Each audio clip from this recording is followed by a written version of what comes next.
Hai, kembali lagi bersama aku, Lebika Mariza pada Jawa Podcast, Kebudayaan Jawa Podcast. Sebentar. Sebelumnya kalian tahu nggak sih, kenapa orang Jawa itu identik sekali dengan penggunaan penutup kepala atau blangkon? Oke, daripada berlama-lama nih ya, pada episode pertama kali ini, aku bakal membahas mengenai makna filosofis penggunaan blangkon pada masyarakat Jawa. Sebagai warga negara Republik Indonesia, kata blangkon tentu sudah tidak asing lagi bukan? Khususnya untuk kita masyarakat Jawa. Bagi orang Jawa, makna blangkon bukan sekadar sebagai penutup kepala loh. Blangkon sendiri memiliki filosofis sekaligus merupakan simbol status bagi pemakainya.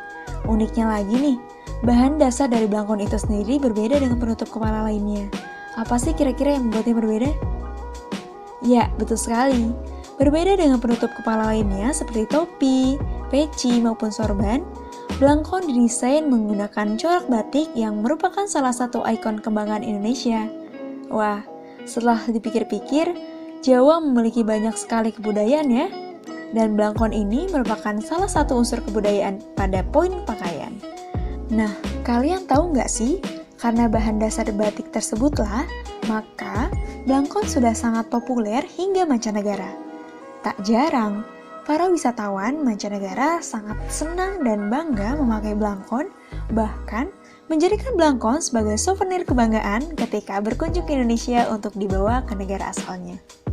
Eits, jangan salah, di balik penampilan blangkon juga punya makna filosofis yang sangat menarik loh. Apa aja sih? Nah, beberapa istilah yang terkandung dalam blangkon yang merupakan filosofi blangkon itu sendiri ialah 1. Wiron atau wiru yang berjumlah 17 lipatan juga melambangkan jumlah rakaat sholat dalam satu hari, yakni 17 rakaat. Yang kedua ada mondolan. Mondolan merupakan makna kebulatan tekad seorang pria dalam melaksanakan tugasnya walaupun tugas yang diberikan sangat berat. Yang ketiga ada catatan, yang merupakan makna permohonan pertolongan kepada Allah. Lalu yang keempat ada kemada, yang bermakna menyamakan atau menganggap sama seperti putra sendiri dan lambang. Lalu yang kelima, tanjungan.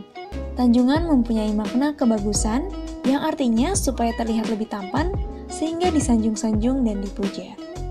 Blangkon adalah penutup kepala dari kain batik untuk para laki-laki yang menjadi bagian dari pakaian tradisional masyarakat Jawa, yang merupakan bentuk praktis dari ikat atau pengikat kepala. Sebab, pada zaman dulu, penutup kepala ini hanya berupa kain ikat yang terbuka di bagian atasnya. Ikat bahkan sudah dikenal di awal terbentuknya budaya Jawa loh. Dalam legenda tentang Aji Saka, ikat bahkan memiliki peran besar ketika Aji Saka berhasil mengalahkan Dewata Cengkar, yaitu seorang raksasa penguasa tanah Jawa. Kebiasaan pemakaian ikat ini mulai berubah ketika agama Islam masuk ke tanah Jawa. Ajaran Islam yang mengajarkan para lelaki untuk menutup seluruh bagian kepala akhirnya melahirkan ikat yang lebih rapi dalam menyembunyikan rambut panjang mereka. Namun, cara memakainya sangat rumit. Nah, menurut pakar blangkon di Solo, yakni Renggerjati Sugianto, sebelum mengenakan ikat, mereka harus menggelung atau mengunci rambut ke belakang, kemudian ikat dilipat hingga menutupi kepala sampai sebatas dahi dan atas telinga. Renggerjati pun menambahkan, kain ikat ini berbentuk bujur sangkar dengan ukuran 105 cm x 105 cm. Namun, kain yang digunakan sebenarnya hanya separuh, sebab ukuran blangkon diambil dari jarak antara garis lintang dari telinga kanan dan kiri melalui dahi. Karena cukup rumit ketika mengenakannya, maka lahirlah blangkon seperti yang sekarang ini. Jadi bisa dibilang bahwa blangkon ini merupakan bentuk penyempurnaan dari ikat. Nah, konon, pemakaian blangkon merupakan pengaruh dari budaya Hindu dan Islam yang diserap oleh orang Jawa. Menurut Wakil Pangageng Sasono Wilopo Kraton Kasunanan Surakarta, yaitu Kanjeng Pangeran Winarnosukusumo, orang Islam yang masuk ke Jawa terdiri dari dua etnis, yaitu keturunan Cina dari daratan Tiongkok dan para pedagang Gujarat yang merupakan keturunan Arab. Orang-orang Gujarat yang selalu mengenakan sorban inilah yang kemudian memberikan inspirasi orang Jawa untuk mengenakan ikat. Dalam perkembangannya, Blangkon yang lahir setelah ikat pun memberi tempat untuk gelung atau kuncir. Tentu saja, bentuk blangkon tidak pernah sama di setiap daerah. Di Jawa, terdapat 3 jenis blangkon, yaitu blangkon Kejawen, Pasundan, dan Pesisiran. Perbedaan mencolok dan yang paling mudah dikenali adalah pada bagian belakang blangkon. Blangkon gaya Yogyakarta memiliki mondolan, sedangkan blangkon Solo tanpa mondolan atau terlihat rata. Jadi bagaimana?